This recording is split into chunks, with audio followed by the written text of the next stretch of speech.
Bon, on va se faire une petite vidéo calage d'engrenage. Déjà, il y a deux façons courantes, enfin, il devrait y en avoir qu'une, mais on voit tourner deux façons de caler des engrenages. Façon numéro 1, on dégage ça. Je vais prendre cette phase de gearbox. Est-ce que j'ai ce qu'il faut? Je vais caler mon spur au plus bas. Je vais le chimer, etc. Je cale mon bevel par rapport à mon spur. Et ensuite, je cale mon sector gear par rapport à mon spur également. Et je vérifie que tout ça fonctionne. Ok, c'est cool. Sauf que le mécanisme, il est composé de 3 engrenages. Donc, sector gear, spur gear, bevel gear. Et un pignon moteur. C'est mon pignon moteur qui va venir faire contact là. Donc si je me bute à faire tout mon calage proprement là, qu'avec toutes mes petites chimes, que j'y passe demi-heure à vérifier que tout est nickel, mais que mon pignon moteur, je viens le caler à l'oreille derrière, bah c'est un peu con en fait. J'ai essayé d'enlever toute trace de hasard sur mes 3 engrenages, d'enlever toutes les contraintes, de faire tout ça bien, et derrière je te balance un truc au hasard comme ça, que je vais faire ça à l'oreille. Alors qu'il y a une façon concrète de vraiment le caler. Ça, on en fera une petite vidéo à l'occasion, parce qu'il y a certaines répliques, le cas du Scorpion Evo par exemple, une réplique que je parle souvent parce que j'aime bien, la poignée ne permet pas de faire un calage pignon to bevel. Ou alors il faut acheter une poignée en spare, la détruire, la défoncer, pour y avoir accès. Mais je veux dire, on va pas se faire mentir, très peu de personnes vont faire ça juste pour faire un calage sur un Scorpion. Donc on va parler aujourd'hui du calage du pignon et du bevel. Je prends la face opposée de la gearbox, je viens y fixer ma poignée moteur, par une seule vis, mais en l'occurrence celle-là, avec mon bevel que j'ai posé sur un 0,30, et j'ai pris le soin de vérifier qu'en ayant mis un 0,30 en dessous, je pouvais correctement fermer ma gearbox et avoir du jeu qui me permettrait de continuer le calage derrière. Deuxième étape, je vais venir insérer mon moteur. Alors c'est pas le moteur qui servira pour le montage, ça c'est la gearbox de la MCX. Là on va juste faire un calage, juste manière de faire une démonstration, mais on verra ce build un peu plus précisément plus tard. Première chose à faire, je l'introduis et je vérifie, est-ce que j'ai du jeu? Et là en l'occurrence, j'ai du jeu. Donc en fait, dès le moment où ça va s'actionner, ben, j'ai ça qui va bouger, quoi. C'est con. Donc pour le caler, est-ce que c'est la meilleure technique du monde ou quoi, j'en sais rien. Moi j'ai l'habitude de prendre du petit carton comme ça, n'importe quoi qui traîne, un truc fin et un petit peu plastifié. Je le mets, là en l'occurrence, sur ma face supérieure. Si je vois que ça gêne au calage, je peux le mettre sur ma face inférieure. Mais je vais le mettre dessus. Je vais l'insérer avec et voir est-ce que je résous mon jeu. Comme on le voit, je résous mon jeu. Tout va bien. Il est inséré. Je ferme ma poignée.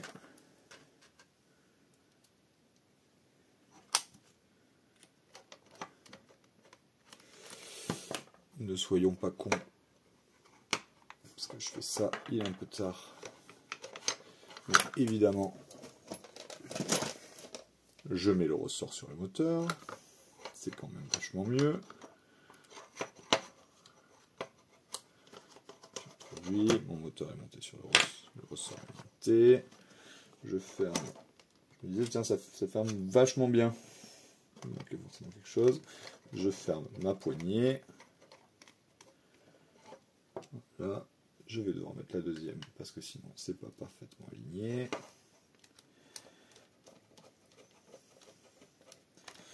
Voilà, ma poignée est fermée correctement. Je vais passer avec le trou, je suis pas là pour abuser. Je vais me tenir prêt avec mon tournevis plat. Et là, je vois donc que j'ai j'espère qu'on va bien voir, j'ai accès à mon bevel et mon engrenage. Donc déjà, je vois que je suis un peu bas, donc je vais venir monter un peu mon moteur pour me mettre à une hauteur cool. Là, je vois que je suis relativement bien pris, donc je vais tester mon jeu. En latéral, je n'ai pas de jeu, mais comme je le vois, en hauteur, genre, j'ai carrément du jeu. Donc je vais desserrer correctement mon moteur. Voilà, j'ai besoin d'avoir accès à mon truc. Donc, je vois que j'ai un jeu mais qu'il n'est pas énorme non plus, donc je vais démonter mon moteur.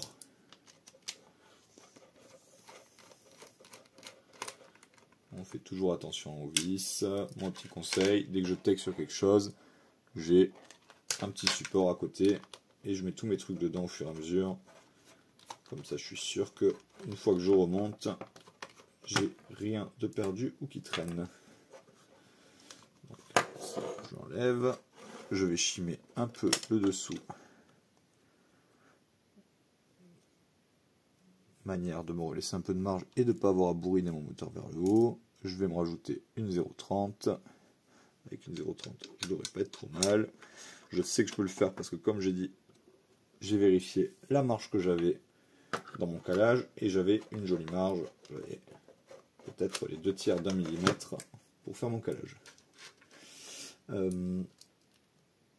Je remonte, j'ai tout qui est bon.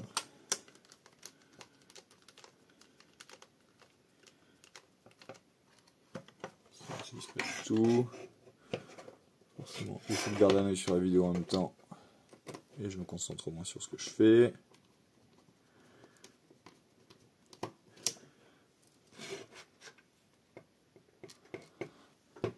Hop, désolé, je suis sorti du cadre. 2 secondes, le temps de fermer.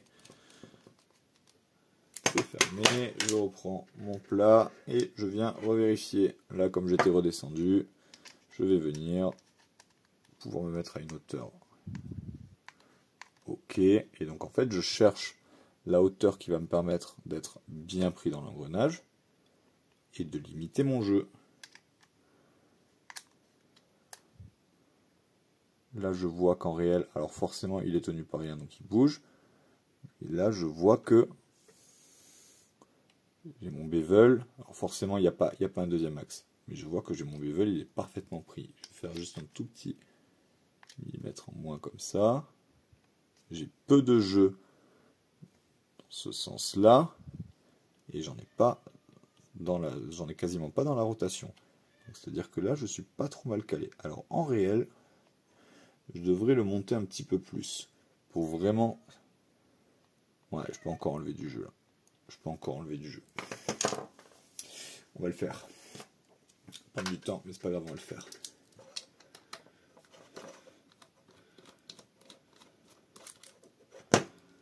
Parce qu'on va essayer de faire ça propre. Et encore, je fais ça propre, mais ce calage, je ne le garderai absolument pas. Parce que je n'utiliserai pas ce moteur. Donc je renlève mon moteur. Et je vais mettre... allez, une 0,1 en plus. Pas grand chose, mais c'est ce genre de petits détails qui vont faire la différence. Et là, je réinsère mon moteur. Je le mets correctement parce qu'en fait, le but, ça va être vraiment de garder cette donnée. La façon dont il est monté, c'est comme ça qu'on va le remonter. Et je vous donnerai un tout petit tips après pour les cos moteurs.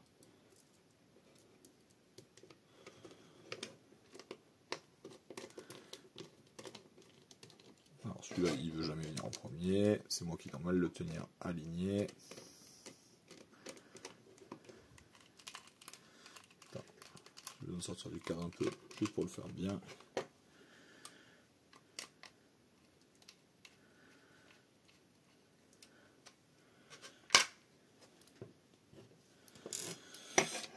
Ça ne se referme pas bien. C'est moi qui dois bien aligner. On ne force jamais. Il faut que ça rentre parfaitement. Donc si j'ai un truc qui bloque, c'est mon calage, voilà, qui a besoin d'être positionné correctement.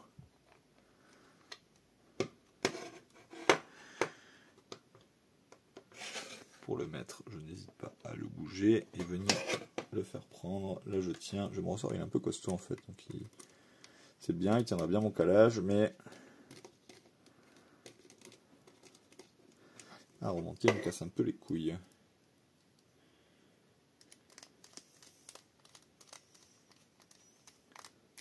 Ok, je l'ai, je reprends mon plat pour vérifier.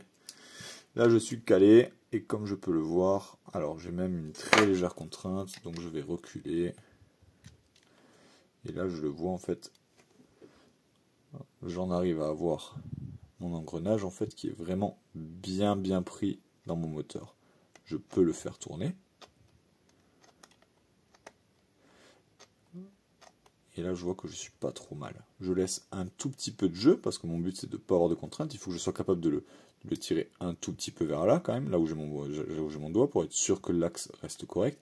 Et là je le vois, je suis pas trop mal. Et quand ça va tourner en fait, donc du coup je vais avoir un bon contact entre mes dents. Ouais, là on va pas être mal. Donc j'ai réussi à caler, sans le faire à l'aveuglette, la hauteur de mon moteur. Ce réglage là, je vais le garder. Là mon crucifix, mon plat, je le mets de côté, je vais plus le toucher en fait. J'ai calé mon moteur. C'est-à-dire que quand je vais faire mon remontage, je n'aurai pas à toucher mon moteur parce que en remontant de la même façon, je sais que mon moteur sera déjà calé par rapport à mon bével. Donc là, à partir de maintenant, je reprends un cheminement tout à fait classique. C'est-à-dire que j'enlève ça. Je remets tout de côté, je peux enlever mon moteur, je garde cette plaque là parce que je sais que je vais le mettre dans ce sens. Je redémonte ma poignée et là on va se rediriger vers un calage standard. J'enlève la poignée, on se met tout ça de côté, c'est bon, c'est la place. Je vais tout de même vérifier que j'aurai toujours la place pour faire mon montage. Donc là je vérifie à blanc. C'est-à-dire sans refermer les vis, et je vois que j'ai toujours un bon petit jeu là, quand je vais taper en dessous, j'ai toujours un bon petit jeu, c'est-à-dire que je ne l'ai pas réglé trop haut, je vais me laisser de la liberté. Je vais reprendre mon calage, alors celui-là du coup, je vais terminer mon spur, moi ce que je fais c'est que je termine mon spur dans ce sens-là, on va pas faire le calage en entier, parce que honnêtement, on va se donner les pistes, de me voir refermer la gearbox 50 fois, ça va pas avoir d'intérêt. Moi, ce que je fais, c'est qu'au début, je mets à blanc, c'est-à-dire que je vais monter, je vais essayer d'aller jusqu'à la chine de trop. Là, j'ai de la marge, je vais lui mettre une 0,3. Je teste, mais le détail important du calage, il va arriver juste après.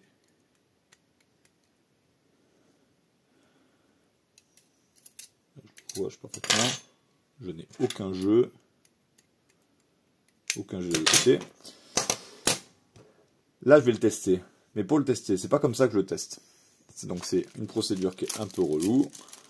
Alors attends, je vais commander les nouveaux vis parce que les miens n'étaient pas en super état et il n'y a rien qui m'énerve de plus que de foirer des vis de gearbox. Donc je me mets les vis FPS que j'ai pris là.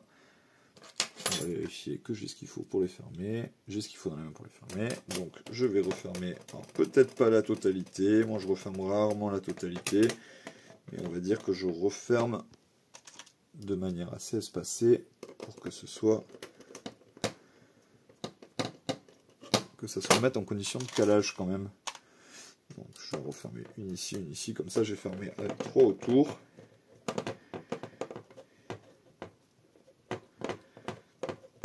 Donc c'est un peu fastidieux, c'est relou, mais en fait c'est ça qui va faire la différence, c'est que je sais qu'une fois que il faut, si je le teste pas comme ça mon montage, mon calage, si je le teste pas avec la gearbox entièrement fermée à chaque fois, je n'ai aucune garantie qu'une fois qu'il va être monté il va être correct. Si je teste tout juste en tenant ma gearbox. Parce qu'en fait, j'ai quand même une légère contrainte supplémentaire. Donc là, il est monté. Et là, le but, c'est de savoir, est-ce que j'ai tout qui tourne parfaitement les bords, parce que je n'ai absolument aucun jeu. Alors, j'ai des bearings, ça aide un petit peu aussi, mais les bearings, il ne faut pas forcer dessus. Donc là, je n'ai absolument aucun jeu. Enfin, ça tourne très librement sans contrainte. On va vérifier que ça ne bouge pas.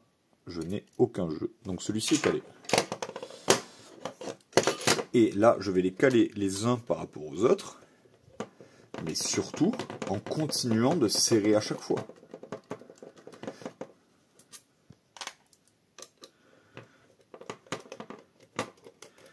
Et si on veut faire les choses bien, ce qu'on fait là même, c'est que je vais enlever une 0,1 sur mon gear qui est déjà calé. J'enlève. Je ne touche pas à cette face-là. Parce que cette face-là, on l'a calée par rapport au moteur. Il ne faut absolument pas que j'y touche. Donc c'est en dessous que je vais tester d'enlever un 0,1.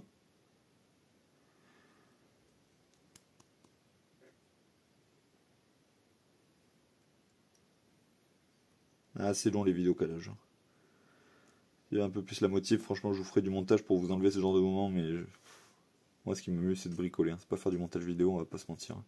Ça va rester dans cette ambiance là les vidéos. Hein. Je vais enlever un 0,1 pour vérifier. Que si je serre tout, est-ce que je me mets à avoir du jeu ou pas? Donc là je referme tout.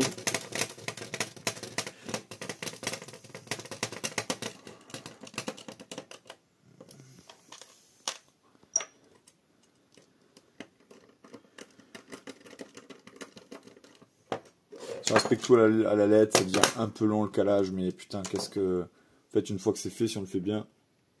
Et là, je vois que je débloque justement un tout petit peu de jeu. Alors, en vrai, est-ce que c'est pas un jeu que je... Presque on pourrait le garder, le jeu. Non, je vais l'enlever.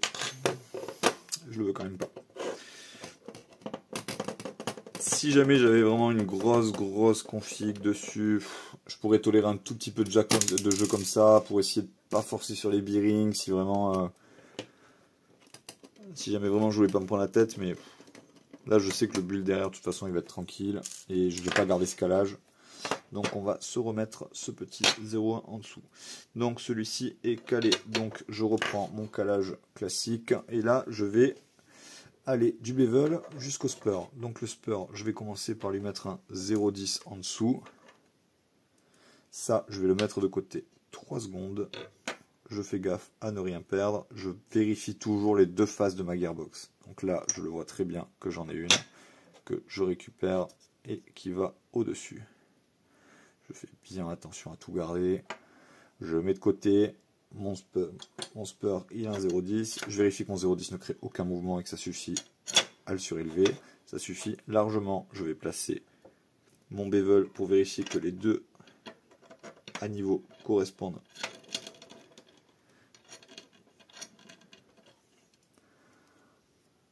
Ça, et là, je viens vérifier que les deux, je le tiens, que le contact entre les deux en fait est bon et qu'ils ne sont pas en train de se manger l'un l'autre.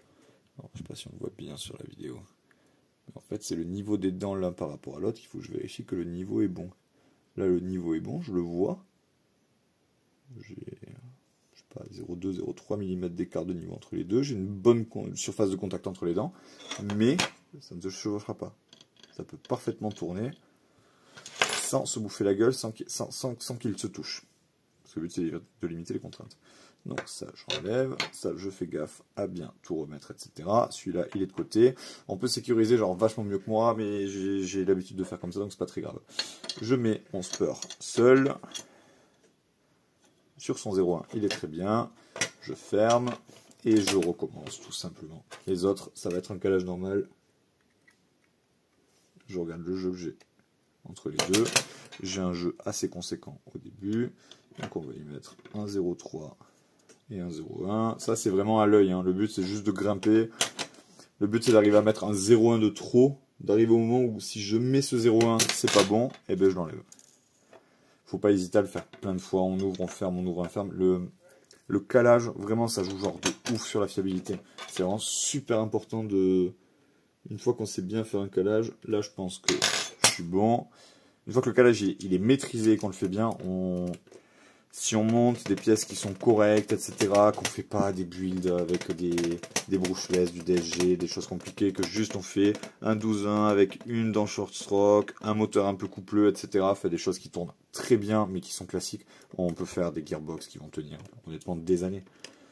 Là, les 3/4 des pièces d'upgrade qu'on achète, chez FPS, chez SHS, etc., c'est hyper solide. Faut se remettre dans le contexte de se dire que genre... toutes les marques cheap, Sima, etc., même s'ils font des choses un peu plus poussées maintenant, ils sortaient à la base des répliques qui tournaient à 400, 450 FPS, avec des pneumats entièrement plastiques, avec des dents en plastique, avec des ressorts de camion parce que c'était pas étanche, etc. Et ils nous sortaient des répliques qui étaient capables de durer super longtemps. Alors maintenant, quand on a des pièces usinées de bonne qualité ou du pomme, etc., ben, franchement, si on fait un bon montage, un AEG, ça peut durer, mais genre très très très longtemps. Moi, ce que je crains le plus, à la limite, sur les AEG, c'est les problèmes électriques, quoi. C'est les MOSFET, les trucs comme ça. J'ai refermé. Je vérifie que je n'ai pas de jeu. J'ai vraiment rien de jeu. Je ne bouge pas, donc je viens essayer de faire tourner. Je sais pas si on va le voir à l'intérieur. Hop. Et je le vois que je tourne vraiment genre avec, je sais pas si on voit, mais je tourne avec zéro contrainte, genre tout va bien. Donc ça, je le démonte.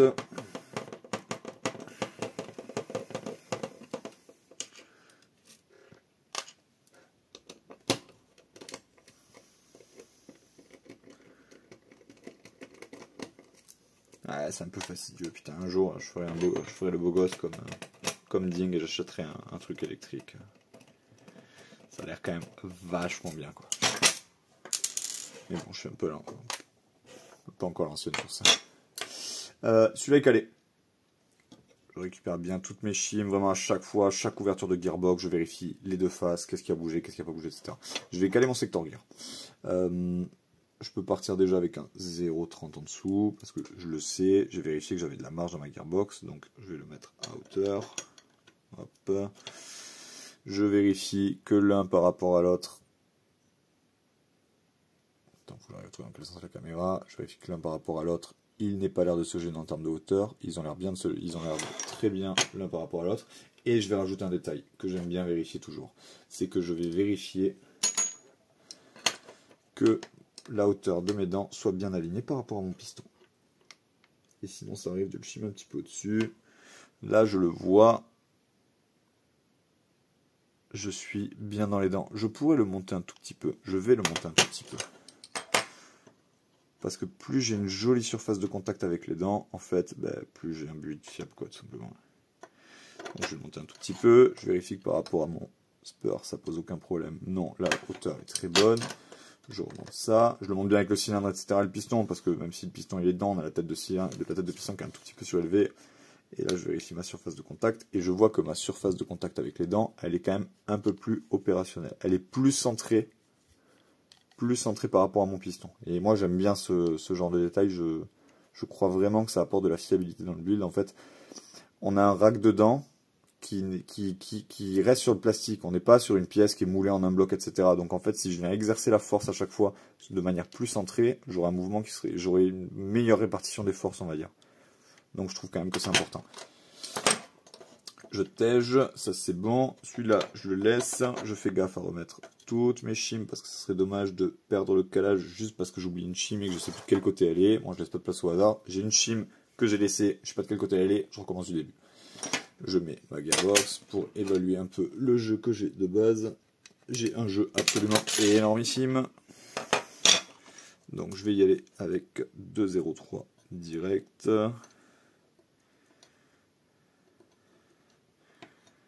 Voilà. Je vérifie. J'ai toujours un jeu correct. Je rajoute un 0,3. C'est quand même vraiment costaud. Ouais.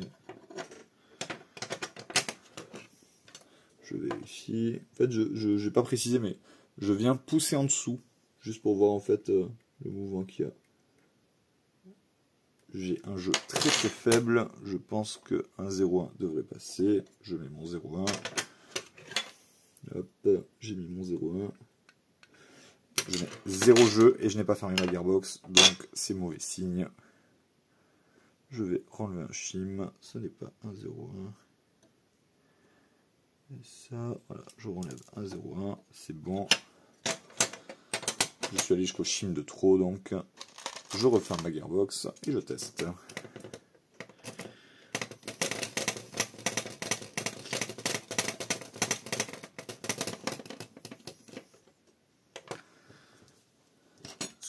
Désolé. Je suis pas là pour juste vous donner bonne impression, donc je m'en cogne un peu.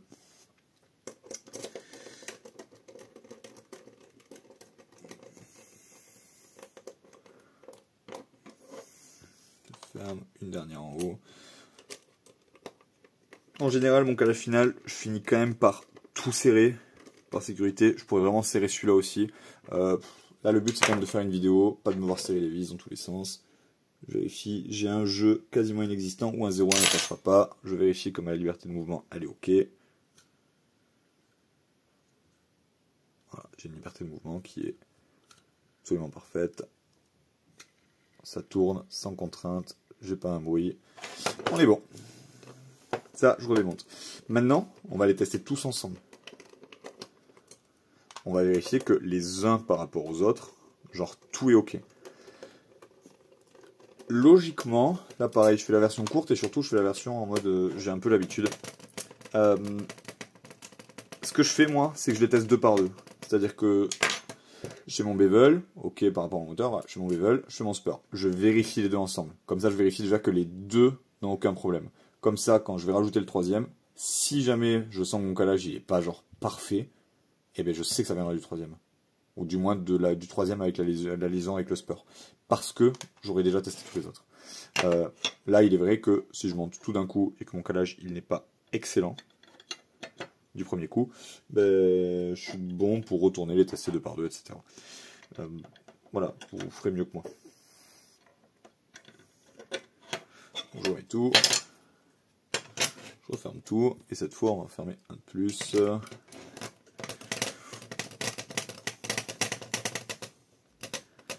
Ouais, je sais, c'est un peu long, c'est un peu fastidieux, mais comme je disais, putain, c'est important, quoi. C'est quand même le genre de truc que je pense vraiment que ça vaut un peu le coup de se prendre la tête avec.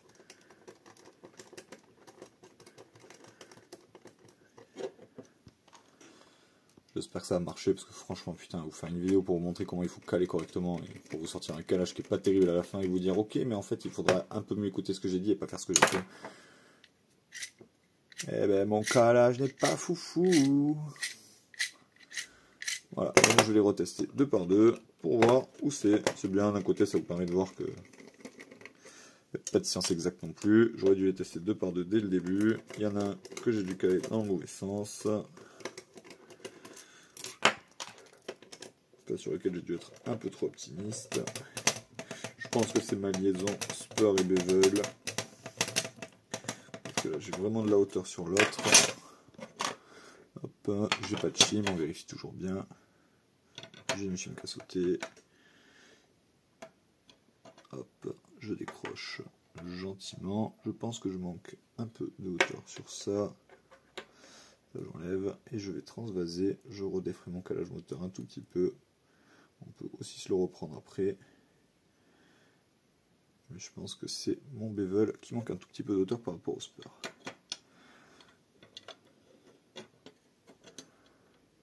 Ouais, je pense que ça va être bon.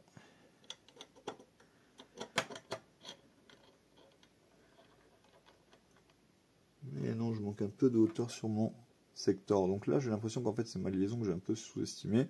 Donc, sachant que je sais que mon sector gear, il est calé, je peux très bien, et que par rapport à mon piston, j'étais centré, mais j'ai de la marge, je ne vais pas tout désaxer avec 0,3 mm. Donc je peux juste prendre, parce que là, je vois un peu que ça vient de là, je pense que ça vient de là. Je peux jouer un peu la carte du... Ouais, je pense que c'est ça. Je tente ce genre de choses. Je vais vérifier la main. Ouais, voilà. Allez, on teste en fermant. Et je pense que... En essayant de vous faire une vidéo qui ne dure pas 1h15. Heureusement que j'explique au fur et à mesure, parce que sinon... Il y a juste un connard qui explique comment faire un calage et qui n'y arrive pas.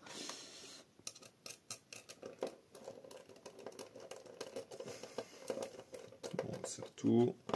Voilà, et on va tester. Voilà, et là on le voit que j'ai quelque chose qui tourne bien, qui n'a pas de jeu. Ça bouge un tout petit peu parce que je cale avec des 0,1, donc en fait j'ai toujours une petite merde là, mais j'ai quelque chose qui va tourner genre correctement. Et comme j'ai bien calé mon moteur, en fait, je sais que j'aurai quelque chose qui restera silencieux en fait. Et c'est pas facile. Et là, il n'y a pas de graissage. Hein. On est sur les trucs d'origine, j'ai juste nettoyé. Il faut que je graisse aussi les bearings, qui on voit ne sont pas non plus... qui feront avoir un peu de graisse, quoi, tout simplement. Très légèrement. On voit celui-là qui se bloque, par exemple. Mais on va voir quelque chose qui tourne. Et quand je vais remettre mon moteur, l'avantage c'est que comme je disais, ben, en fait il sera déjà calé. Petit tips juste, on galère souvent avec à mettre, quand on met le calage moteur, quand on va pour refermer le moteur, la poignée, les câblages des MOSFET d'origine sont très souvent un peu trop longs. Là, moi, quand je l'ai récupéré, celui-là, par exemple, la MCI, j'avais un titan dedans, on voit la gueule d'Écosse, c'était tout tordu, ça faisait un demi-tour, et replié sur soi-même, etc. Et tout ça, en fait, ça joue un peu sur le calage, parce que ça risque de pousser un peu sur le moteur. Automatiquement, moi, je refais l'Écosse. Si j'ajoute un MOSFET, je me décale, je les ai à côté. Automatiquement, si je refais un build, j'achète des cosses à côté, peu importe lesquelles. Là, j'ai pris les gates parce que c'était les seuls qu'il y avait. Et je refais le câblage ajusté à mon moteur, en fait, pour être sûr d'avoir juste un fil d'un côté, un fil de l'autre, pas de jeu, et genre rien en plus à caler. C'est un détail, mais franchement, il y a vraiment des moments où se batailler avec les câbles moteurs quand on referme la poignée, c'est vraiment pas quelque chose de drôle. Donc ça vaut, je sais pas combien j'ai payé ça, mais ça valait sûrement pas grand chose, et vraiment c'était très bien. Modify, à un moment, on vendait des coudées, qui étaient absolument géniales. Du coup, il n'y avait pas l'histoire de les tordre, ça s'abîmait pas, c'était directement coudé dessus, c'était parfait. Je les trouve plus en stock, mais sinon je les aurais repris avec grand plaisir. Je pense qu'on a fait le tour sur le calage. C'est une étape de fiabilisation qui est super importante, et même de base, en fait, une réplique d'origine, rien que la recaler, ça va éliminer des contraintes, ça va réduire le bruit, pas agréable de la gearbox, de la EG classique, etc. Je pense que c'est vraiment un truc dont il ne faut pas se passer et qu'il faut vraiment prendre du temps dessus. Voilà, si vous avez des questions, faites comme d'hab, un message, etc. S'il y a des points à éclaircir, si je suis allé un peu trop vite sur quelque chose, etc., vous n'hésitez pas. Bisous.